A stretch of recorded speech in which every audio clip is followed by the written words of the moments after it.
అభ్యసన కొరకు మూల్యాంకనం మరియు అభ్యసనం యొక్క మూల్యాంకనము. నిరంతర సమగ్ర మూల్యాంకనం. మదింపు లేదా పరిగణన. అసెస్మెంట్ అను ఆంగ్ల పదానికి మూలమైన లాటిన్ భాషా పదము ఎసైడర్. ఎసైడర్ అంటే పక్కనే కూర్చుని ఉండుట అని అర్థం. అసెస్మెంట్ అను ఆంగ్ల పదానికి మూలమైన లాటిన్ భాషా పదము ఎసైడర్. ఎసైడర్ అనగా పక్కనే కూర్చుని ఉండుట. అనగా విద్యార్థి అభ్యసిస్తున్నప్పుడు పక్కనే ఉంటూ విద్యార్థి సామర్థ్యములను, లోటుపాట్లను అంచనా వేయుట. అసెస్మెంట్ అనే పదము ఎసైడర్ అనే లాటిన్ భాషా పదము ఎసైడర్ అనే లాటిన్ భాషా పదము మూలం. అసెస్మెంట్ అనే ఆంగ్ల పదానికి మూలం ఏంటి? ఎసైడర్ అనే లాటిన్ భాషా పదము. ఎసైడర్ అనగా పక్కనే కూర్చొని ఉండుట. అనగా విద్యార్థి అభ్యసిస్తున్నప్పుడు పక్కనే ఉంటూ విద్యార్థి సామర్థ్యములను, లోటుపాట్లను అంచనా వేయుట. వివిధ విద్యా విషయక అంశాలలో విద్యార్థుల అభివృద్ధిని, స్థాయిని అంచనా వేసే ప్రక్రియ మదింపు లేదా పరిగణన. వివిధ విద్యా విషయక అంటే పాఠ్య మరియు పాఠ్యేతర అంశాలు రెండు వస్తాయి కదా. చదువుకు సంబంధించిన అంశాలు, పాఠ్యేతర అంశాలలో విద్యార్థుల యొక్క అభివృద్ధి స్థాయిని అంచనా వేసే ప్రక్రియనే మదింపు లేదా పరిగణన అంటారు. మదింపు లేదా పరిగణన యొక్క ముఖ్య లక్ష్యము విద్యార్థుల ఆశించిన ప్రవర్తన మార్పుల స్థాయిని తెలుసుకొనుట మరియు విద్యార్థుల అభివృద్ధికి సంబంధించిన సాక్ష్యాలను సేకరించుట. సేకరించిన సాక్ష్యాలతో సమాచారానికి నిర్ణయించిన ప్రమాణాల ఆధారంగా ఒక సంఖ్యాత్మక విలువను ఆపాదించడం అనేది మాపనమవుతుంది. సేకరించిన సాక్ష్యాలతో సమాచారానికి నిర్ణయించిన ప్రమాణాల ఆధారంగా ఒక సంఖ్యాత్మక విలువను ఆపాదించడం మాపనమవుతుంది. మాపనం ఆధారంగా విద్యార్థి స్థాయిని నిర్ధారించడం, తగిన నిర్ణయాలు తీసుకోవడం మూల్యాంకనం. మాపనం ఆధారంగా విద్యార్థి యొక్క స్థాయిని నిర్ధారించడం, తగిన నిర్ణయాలు తీసుకోవడం మూల్యాంకనం. అంటే మూల్యాంకనం దేని ఆధారంగా చేస్తున్నారు? మాపనం ఆధారంగా చేస్తున్నారు. మాపనం ఆధారంగా విద్యార్థి స్థాయిని నిర్ధారించడం, తగిన నిర్ణయాలు తీసుకోవడమే మూల్యాంకనం. ఉపాధ్యాయునికి అతని విద్యార్థి గురించి ఎక్కువ సమగ్రంగా తెలుసుకొనుటకు దోహదపడే ప్రక్రియ మూల్యాంకనం. ఉపాధ్యాయునికి అతని యొక్క విద్యార్థి గురించి ఎక్కువ సమగ్రంగా తెలుసుకోవడానికి దోహదపడే ప్రక్రియ ఏంటి? మూల్యాంకనం. పరిపాలనా పరంగా మూల్యాంకనం యొక్క పూర్తి ప్రయోజనం ఏమి అనగా జవాబుదారీతనము. పరిపాలనా పరంగా మూల్యాంకనం యొక్క పూర్తి ప్రయోజనం ఏమి అనగా జవాబుదారీతనం. బోధనా అభ్యసన పరంగా మూల్యాంకనం యొక్క పూర్తి ప్రయోజనం ఏంటంటే బోధనా అభ్యసన ప్రయోజనాలను, లోపాలను అభ్యసనం చేయవచ్చు. బోధన అభ్యసన పరంగా మూల్యాంకనం యొక్క పూర్తి ప్రయోజనం ఏంటి? బోధన అభ్యసన ప్రయోజనాలను, లోపాలని అభ్యసనం చేయవచ్చు. NCF 2005 ప్రకారం మూల్యాంకనం యొక్క ప్రధాన ఉద్దేశ్యం బోధనాభ్యసన ప్రక్రియలో ఉపాధ్యాయుడు, విద్యార్థి ఏమి సాధించారు అన్న విషయాన్ని కొలవడం. NCF 2005 ప్రకారం మూల్యాంకనం యొక్క ప్రధాన ఉద్దేశం ఏంటి? బోధనాభ్యసన ప్రక్రియలో ఉపాధ్యాయుడు, విద్యార్థి ఏమి సాధించారు అన్న విషయాన్ని కొలవడం. విద్యార్థిని మూల్యాంకనం చేసేటప్పుడు పరిగణలోకి తీసుకునే అంశాలు మౌఖిక పరీక్షలు, రాత పరీక్షలు, ప్రాజెక్టు పనులు, ప్రయోగాలు, కృత్య నిర్వహణలు, విద్యార్థుల నోట్బుక్స్, డైరీలు, అభ్యసన ప్రక్రియలో విద్యార్థుల ప్రతిస్పందనలు మొదలైనవి. విద్యార్థిని మూల్యాంకనం చేసేటప్పుడు ఉపాధ్యాయుడు వేటిని పరిగణలోకి తీసుకోవాలి?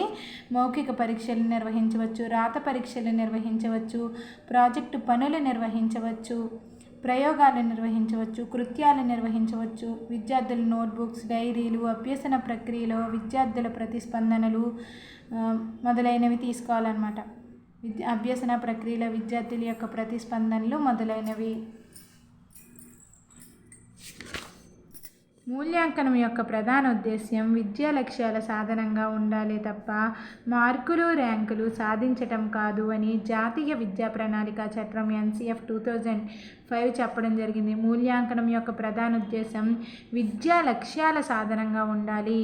విద్యా లక్ష్యాల సాధనంగా ఉండాలి తప్ప మార్కులు, ర్యాంకులు సాధించడం కాదు అని జాతీయ విద్యా ప్రణాళిక చట్టం NCF 2005 చెప్పడం జరిగింది.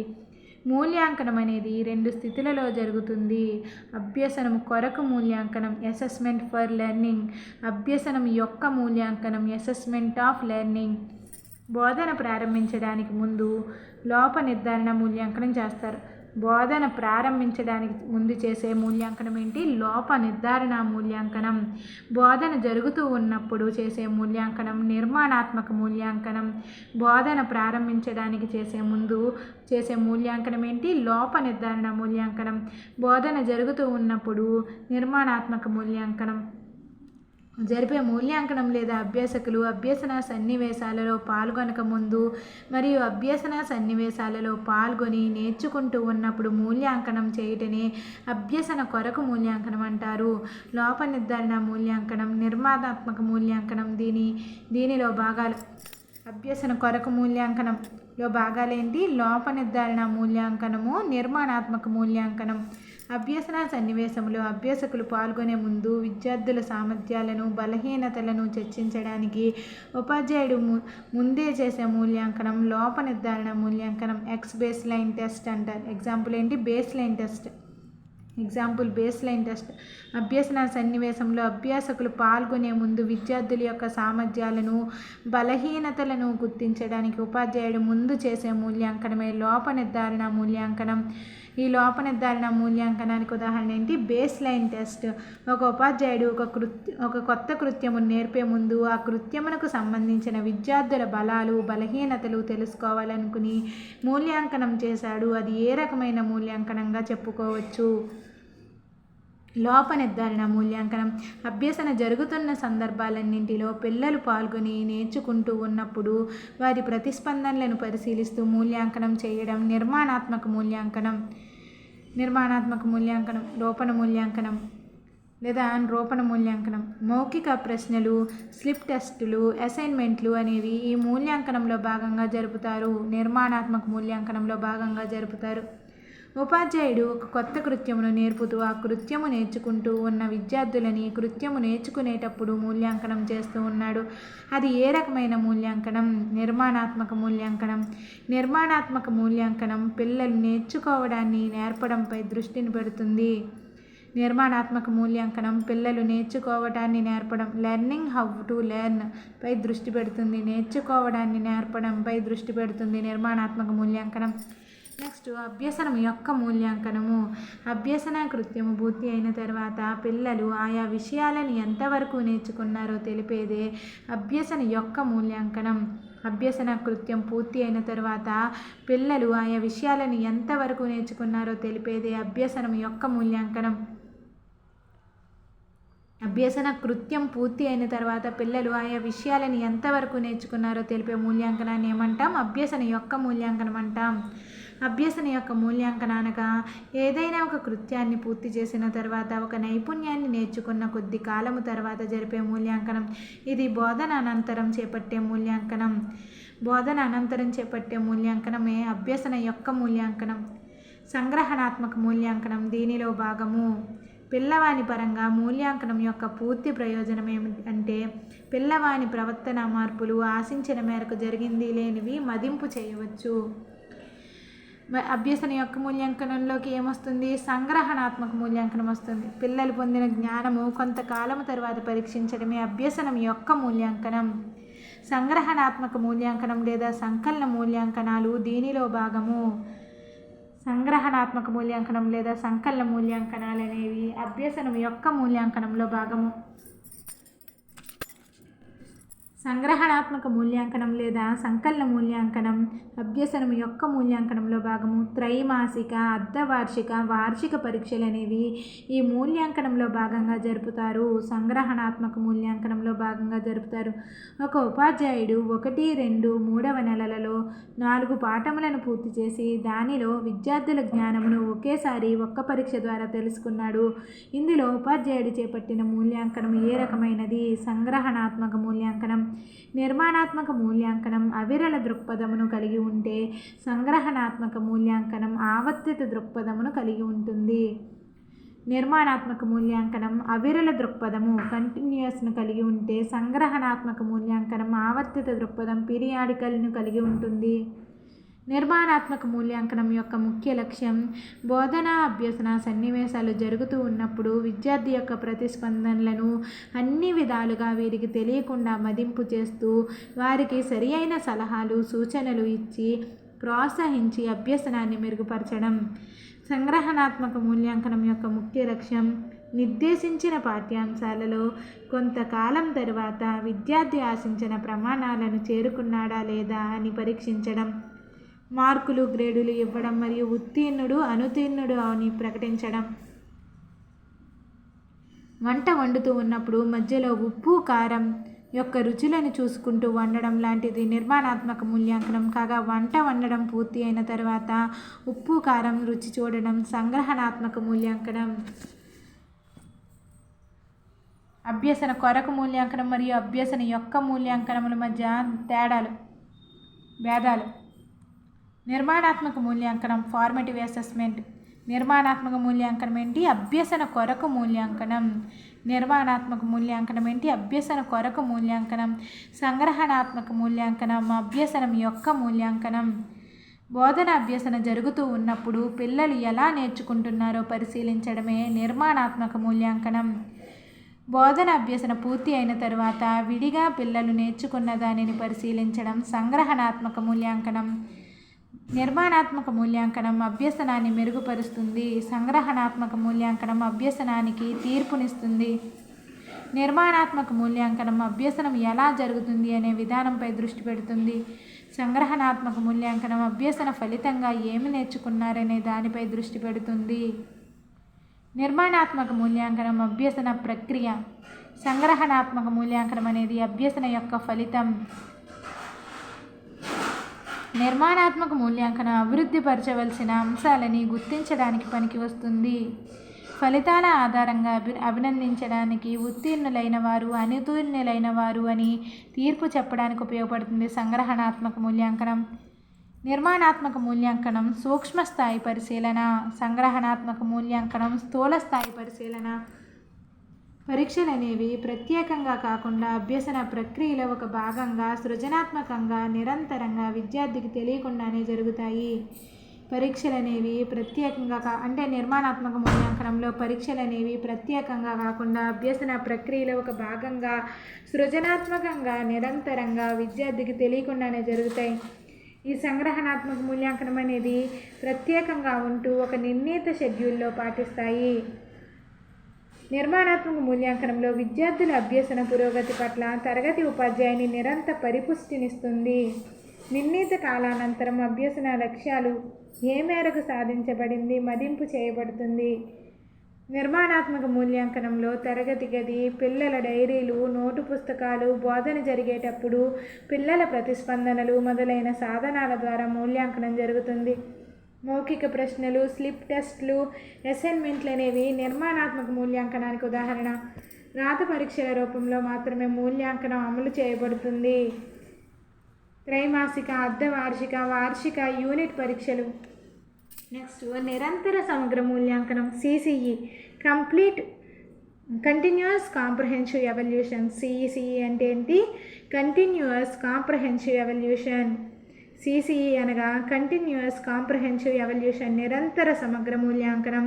నిరంతర సమగ్ర మూల్యాంకనం అనేది విద్యా హక్కు చట్టం 2009 అధ్యాయం 5 సెక్షన్ 29 సబ్సెక్షన్ 2 నిబంధనల ప్రకారం అమల్లోకి వచ్చింది.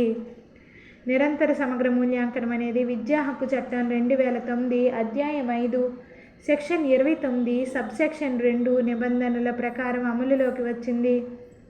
విద్యా హక్కు చట్టం 2009 అధ్యాయం 5 సెక్షన్ 29 సబ్సెక్షన్ 2 నిబంధనల ప్రకారం ఈ నిరంతర సమగ్ర మూల్యాంకనం అనేది అమల్లోకి వచ్చింది. దీనిని మొదట జాతీయ స్థాయిలో CBSE వారు మొదటగా 2009లో దీనిని 6 నుంచి 10 తరగతుల వారికి అమలు చేశారు. CCEని ఆంధ్రప్రదేశ్లో 2012-13 విద్యా సంవత్సరం నుంచి అమలులోకి తీసుకువచ్చారు. ఈ CCEని ఆంధ్రప్రదేశ్లో 2012-13 విద్యా సంవత్సరం నుంచి ఆంధ్రప్రదేశ్లో అమల్లోకి వచ్చింది. ఇది ఇంపార్టెంట్. CCEని ఆంధ్రప్రదేశ్లో 2012-13 విద్యా సంవత్సరం నుంచి అమల్లోకి తెచ్చారు. ఫస్ట్ సారి జాతీయ స్థాయిలో CBSE వారు 2009లో దీనిని 6 నుంచి 10 తరగతుల వారికి అమలు చేశారు. CBSE వారు 2017-18 విద్యా సంవత్సరం నుంచి CCE విధానాన్ని రద్దు చేశారు. CBSE వారు 2017-2018 విద్యా సంవత్సరం నుంచి ఈ CCE విధానాన్ని రద్దు చేశారు. ఇక్కడ నిరంతర సమగ్రం అంటే ఏంటో చూద్దాం. పిల్లల ప్రగతిని ఒక సంఘటనకో సందర్భానికో పరిమితం చేయకుండా ఎల్లప్పుడూ పరిశీలించడమే నిరంతరం అంటే. అనగా నిరంతరం పాఠశాల లోపల వెలుపల పిల్లల యొక్క శారీరక మానసిక వికాసాలను, విద్యా విషయక మరియు సహవిద్యా విషయక అంశాలని పిల్లలకి తెలియకుండానే పరిశీలించుట. నిరంతరం అనేది బోధనాభ్యసన ప్రక్రియకు ముందు, నిర్వహణ సమయంలో, బోధన తర్వాత కూడా అనే అర్థాన్ని ఇస్తుంది. నిరంతరం అనేది బోధనాభ్యసన ప్రక్రియకి ముందు, నిర్వహణ సమయంలో, బోధన తర్వాత కూడా అనే అర్థాన్ని ఇస్తుంది. సమగ్రం అంటే ఏంటి? పిల్లల సర్వతోముఖ అభివృద్ధి అంటే పిల్లల శారీరక, మానసిక, నైతిక, ఉద్వేగ, సాంఘిక, జ్ఞానాత్మక, భావావేశ, మానసిక, చలనాత్మక రంగాలలో అభివృద్ధి అని అర్థము. సమగ్రం అంటే ఏంటి? పిల్లల యొక్క సర్వతోముఖాభివృద్ధి అంటే పిల్లల యొక్క శారీరక, మానసిక, నైతిక, ఉద్వేగ, సాంఘిక, జ్ఞానాత్మక, భావావేశ, మానసిక, చలనాత్మక రంగాలలో అభివృద్ధి అని అర్థం. ఇది పిల్లల పెరుగుదల, వికాసాలను పాఠ్యాంశాల దృష్టితోనే కాకుండా వారి అభిరుచులు, వైఖరులు, వివిధ సామర్థ్యాలను కూడా పరిగణలోకి తీసుకుంటుంది. పెరుగుదల, వికాసాలను పాఠ్యాంశాల దృష్టితోనే కాకుండా ఇంకా అభిరుచులు, వైఖరులు, వివిధ సామర్థ్యాలను కూడా ఈ నిరంతర సమగ్ర మూల్యాంకనం అనేది పరిగణలోకి తీసుకుంటుంది. మూల్యాంకనం ఎప్పుడు చేయాలి? నిరంతరంగా చేయాలి. కృత్య నిర్వహణ సమయంలో, జట్టు పనుల్లో పాల్గొనేటప్పుడు, సమాధానాలు ఇచ్చేటప్పుడు, పరిశీలిస్తున్నప్పుడు, తోటి విద్యార్థులతో చర్చిస్తున్నప్పుడు, ఆటలాడుతున్నప్పుడు, ప్రయోగాలు చేస్తున్నప్పుడు, క్షేత్ర పర్యటనల సమయంలో, జాతీయ పండుగల నిర్వహణలో మూల్యాంకనం చేయొచ్చు. మూల్యాంకనం చేయాల్సిన అంశాలేంటి? భావనలు, అవగాహన సామర్థ్యం, వినియోగ సామర్థ్యం, సమస్య పరిష్కార సామర్థ్యం, అభిరుచులు, వైఖరులు, అభినందన, విలువలు, వివిధ నైపుణ్యాలు. నిరంతర సమగ్ర మూల్యాంకనం యొక్క లక్ష్యాలు చూద్దాం. విద్యార్థి సంపూర్ణ వికాసాన్ని మాపనం చేయడం, విద్యార్థుల ప్రగతిని గూర్చి నిరంతర పరిపుష్టి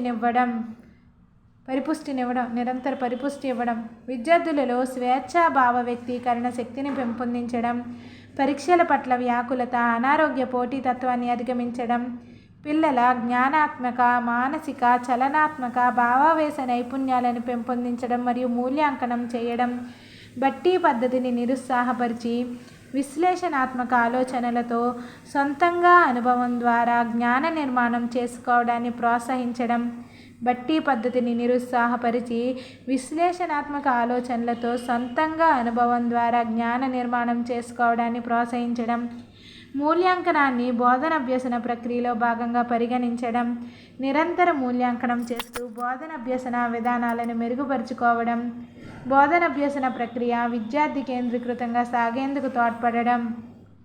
ఈ సిసి యొక్క మూల్యాంకన లక్ష్యాలు అన్నమాట ఇవి. విద్యార్థి కేంద్రీకృతంగా ఉండాలి బోధనాభ్యాసనలు అనేవి. పాఠ్య సహపాఠ్య అంశాలు అన్న భేదం లేకుండా అన్నింటికీ సమాన ప్రాధాన్యాలుగా గుర్తించుట. మూల్యాంకన కేవలం రాత పరీక్షలకు మాత్రమే పరిమితం కాదు. ఇది సామర్థ్య ఆధారితంగా విద్యా ప్రమాణాల సాధనను పరిశీలించేదిగా ఉండాలి. మూల్యాంకనంలో మౌఖిక పరీక్షకు కూడా స్థానం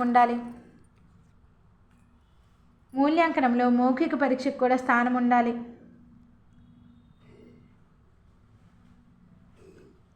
రాష్ట్ర విద్యా ప్రణాళిక పరిధిపత్రం 2011 చెప్పిందనమాట. మూల్యాంకనం కేవలం రాత పరీక్షలకు మాత్రమే పరిమితం కాదు.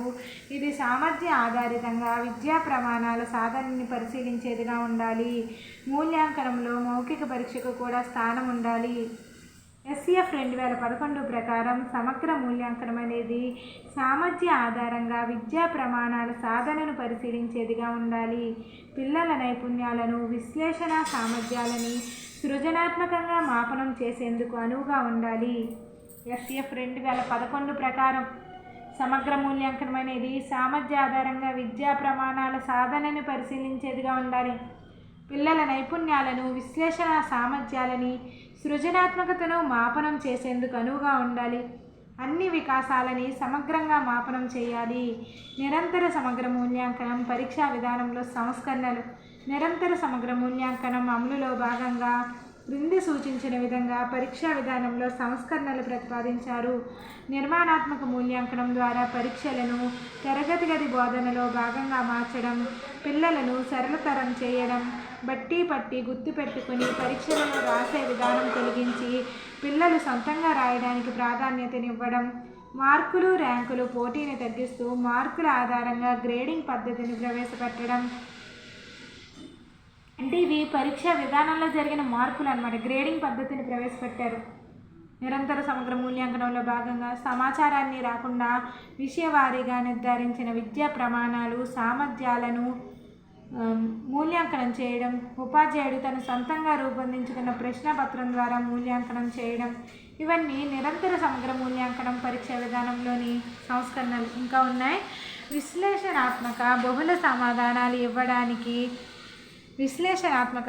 సమాధానాలు ఇవ్వడానికి వీలైన ప్రశ్నల ద్వారా పిల్లల సామర్థ్యాల సాధనను మదింపు చేయడం, విషయవారీగా విద్యార్థి వారీగా ప్రగతి నివేదికలు రిజిస్టర్లు నిర్వహించడం, కేవలం రాత పరీక్ష కాకుండా మౌఖిక పరీక్షలు, పరిశీలనలు, ప్రాజెక్టు పనులు, పోర్ట్ఫోలియోలు, కృత్య నివేదికలు, తరగతి గది బయట నిర్వహించే జట్టు పనులు మొదలైన సాధనాల ద్వారా మదింపు చేయాలి. మూల్యాంకనం సమగ్రమైనదిగా ఉండడం కోసం ఆరోగ్యం, వ్యాయామ విద్య, కళలు, సాంస్కృతిక విద్య, పని, కంప్యూటర్, విలువల విద్య, జీవన నైపుణ్యాలను కూడా విద్యా ప్రణాళికలో భాగంగానే పరిశీలించాలి. నిర్మాణాత్మక మూల్యాంకన విధానం ద్వారా మూల్యాంకనాన్ని బోధనలో భాగం చేయాలి. పిల్లల సామర్థ్యాలు సాధనను గ్రేడులతో పాటు వివరణాత్మక సూచికలతో కూడా తెలియజేయాలి. ఎస్ఎంసి తల్లిదండ్రుల సమావేశంలో పిల్లల ప్రగతిని ఎప్పటికప్పుడు తెలియజేయాలి. విద్యా సంవత్సరం ప్రారంభంలో అన్ని సబ్జెక్టులలో ప్రారంభ పరీక్ష నిర్వహించి సంవత్సరం సాధించిన లక్ష్యాలను నిర్ధారించుకోవాలి. సిసిఈలో భాగంగా ప్రస్తుతం ప్రాథమిక ఉన్నత పాఠశాలల్లో జరుగుతున్న మూల్యాంకనాలు 2 రకాలు. అవి నిర్మాణాత్మక మూల్యాంకనము, ఫార్మటివ్ ఎవల్యూషన్ లేదా రోపణ మూల్యాంకనము, సంగ్రహణాత్మక మూల్యాంకనం, సమ్మేటివ్ ఎవల్యూషన్ లేదా సంకలన మూల్యాంకనం. ప్రతి పాఠశాలలో ఒక విద్యా సంవత్సరంలో 4 నిర్మాణాత్మక మూల్యాంకనములు మరియు 2 సంగ్రహణాత్మక మూల్యాంకనాలు జరుగును. ప్రతి పాఠశాలలో, ఈ పాయింట్ ఇంపార్టెంట్, ప్రతి పాఠశాలలో ఒక విద్యా సంవత్సరంలో 4 నిర్మాణాత్మక మూల్యాంకనము మరియు 2 సంగ్రహణాత్మక మూల్యాంకనములు జరుగును. ప్రతి పాఠశాలలోనూ ఒక విద్యా సంవత్సరంలో 4 నిర్మాణాత్మక మూల్యాంకనములు మరియు 2 సంగ్రహణాత్మక మూల్యాంకనాలు జరుగుతాయి. నిర్మాణాత్మక మరియు సంగ్రహణాత్మక మూల్యాంకనముల ద్వారా వేటిని అంచనా వేస్తున్నారు? విద్యా ప్రమాణాలను అంచనా వేస్తున్నారు.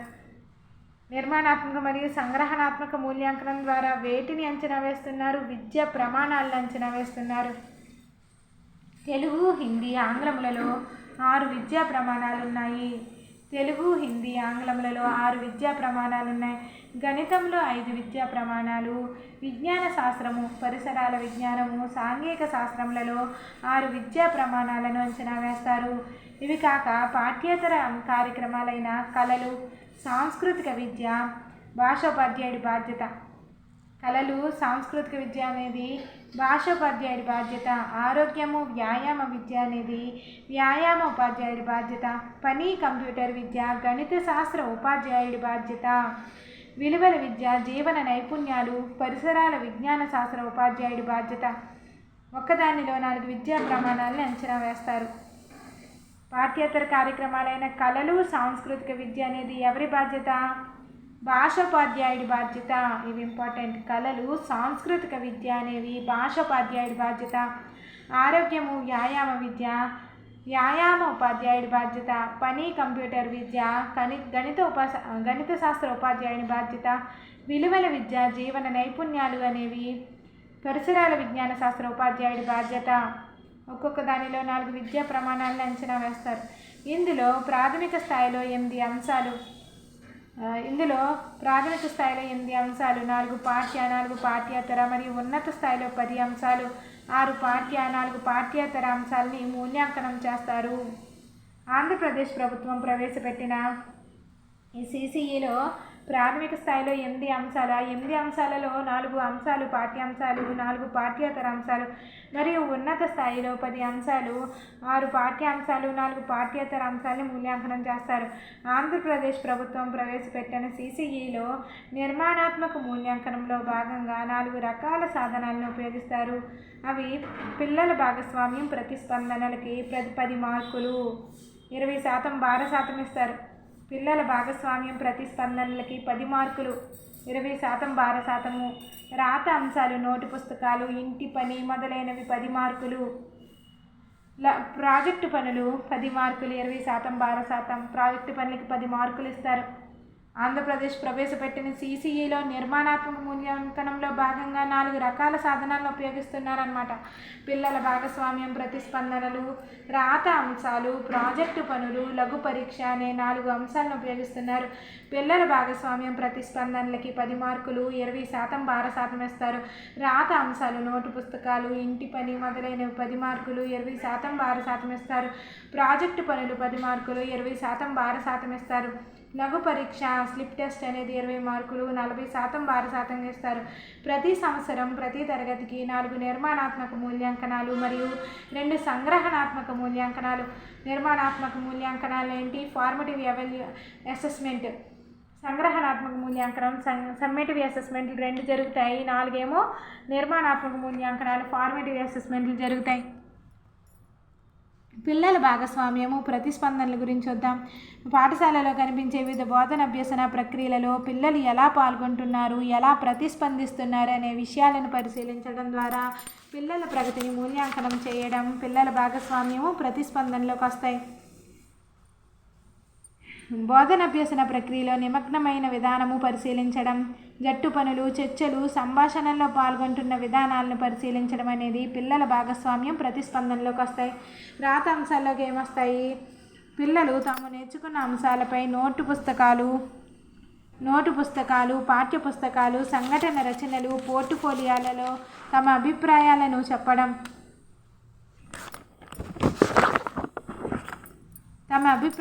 చెప్పడం, జోడిస్తూ సొంతంగా రాసిన అంశాలు.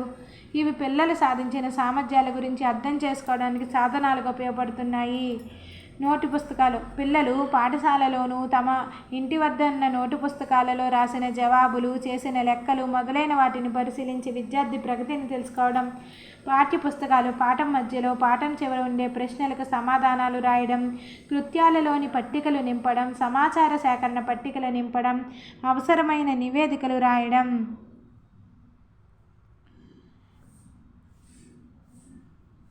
ప్రాజెక్టు పనుల్లోకి ఏమొస్తాయి? ప్రాజెక్టులో పాల్గొన్న విధానాన్ని రూపొందించిన నివేదికలను ఆధారంగా చేసుకుని మూల్యాంకనం చేయాలి. జట్లలో పాల్గొనడం, నాయకత్వం వహించడం, ప్రాజెక్టు నివేదికలను ప్రదర్శించడం, వాటిపై చర్చలు, విశ్లేషణలు చేయడం. లఘు పరీక్ష. ఇది సాధారణ రాత పరీక్ష కాదు. దీని గురించి ముందుగానే ప్రశ్నాపత్రం రూపొందించుకోవడం, పరీక్షల టైం టేబుల్ ప్రకటించుకోవడం, నిర్ణీత సమయంలో పరీక్షను నిర్వహించడం వంటివి ఉండవు అన్నమాట. ఇవి సాధారణ రాత పరీక్ష కాదు. లఘు పరీక్ష అనేది సాధారణ రాత పరీక్ష కాదు. దీని గురించి ముందుగానే ప్రశ్నాపత్రం రూపొందించుకోవడం, పరీక్షల టైం టేబుల్ ప్రకటించడం, నిర్ణీత సమయంలోనే పరీక్షను నిర్వహించడం వంటివి ఉండవు. ఉపాధ్యాయుడు తన రోజువారీ పీరియడ్లో ఎంపిక చేసుకున్న విద్యా ప్రమాణాలను పరిశీలించడానికి ఎప్పటికప్పుడు నిర్వహించే ఒక రాత పరీక్ష, లఘు పరీక్ష అనేది. నిర్మాణాత్మక మదింపు యొక్క ప్రధాన ఉద్దేశాలు. అభ్యాసకులకు వారు పాల్గొనే అభ్యసన అంశాల గురించి అవగాహన మరియు నిరంతర పరిపుష్టి అందించుట. ఉపాధ్యాయులకు వారి బోధనను గురించి నిరంతర పరిపుష్టి. తల్లిదండ్రులు వారి పిల్లల అధ్యయనం గురించి ప్రతిపుష్టి అంట. ఉపాధ్యాయులకు వారి బోధన గురించిన నిరంతర పరిపుష్టి, తల్లిదండ్రులకు వారి పిల్లల అధ్యయనం గురించి నిరంతర పరిపుష్టి. సంగ్రహణాత్మక మూల్యాంకనం ఏంటి? కొన్ని పాఠ్యాంశాలను పూర్తి చేసుకున్న తర్వాత విద్యార్థి యొక్క విద్యా ప్రమాణాలను అంచనా వేయడానికి ఉపయోగపడేదే సంగ్రహణాత్మక మూల్యాంకనం. ప్రతి సంవత్సరం 2 సార్లు నిర్వహిస్తారు సంగ్రహణాత్మక మూల్యాంకనంలో భాగంగా వివిధ సబ్జెక్టులలో వివిధ ప్రమాణాలను అంచనా వేస్తారు. విద్యా ప్రమాణాలను అంచనా వేస్తారు. వివిధ సబ్జెక్టులలో విద్యా ప్రమాణాలను అంచనా వేస్తారు.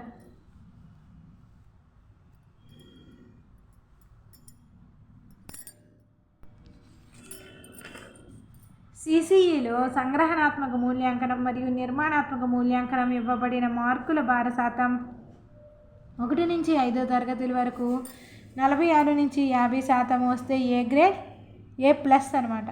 36 నుంచి 45 వస్తే ఏ, 26 నుంచి 35 వస్తే బి ప్లస్, 21 నుంచి 25 వస్తే బి, 0 నుంచి 20 వస్తే సి గ్రేడ్ అనమాట. మార్కులు గ్రేడులు ఇచ్చే విధానం. ఆంధ్రప్రదేశ్ ప్రభుత్వం 6 నుంచి 10 తరగతుల వరకు ప్రవేశపెట్టిన సిసిఈలో గ్రేడులు ఇచ్చే విధానం 91 నుంచి 100 మధ్యలో వస్తే ఏ1, 81 నుంచి 90 మధ్య వస్తే ఏ2, 71 నుంచి 80 మధ్య వస్తే బి1, 61 నుంచి 70 వస్తే బి2, 51 నుంచి 60 వస్తే సి1, 41 నుంచి 50 వస్తే సి2, 35 నుంచి 40 వస్తే డి1, 0 నుంచి 34 మధ్య వస్తే డి2 అనే గ్రేడ్లు అనేవి ఇవ్వడం జరుగుతుంది. సిసిఈలో సంగ్రహణాత్మక మూల్యాంకనం మరియు నిర్మాణాత్మక మూల్యాంకనానికి ఇవ్వబడిన మార్కుల భార శాతం అంతా 80%, 20%. ఈ పాయింట్ గుర్తుపెట్టుకోవాలి మనం, 80%, 20%. సిసిఈలో సంగ్రహణాత్మక మూల్యాంకనం మరియు నిర్మాణాత్మక మూల్యాంకనానికి ఇవ్వబడిన మార్కుల భార శాతము 80% మరియు 20%.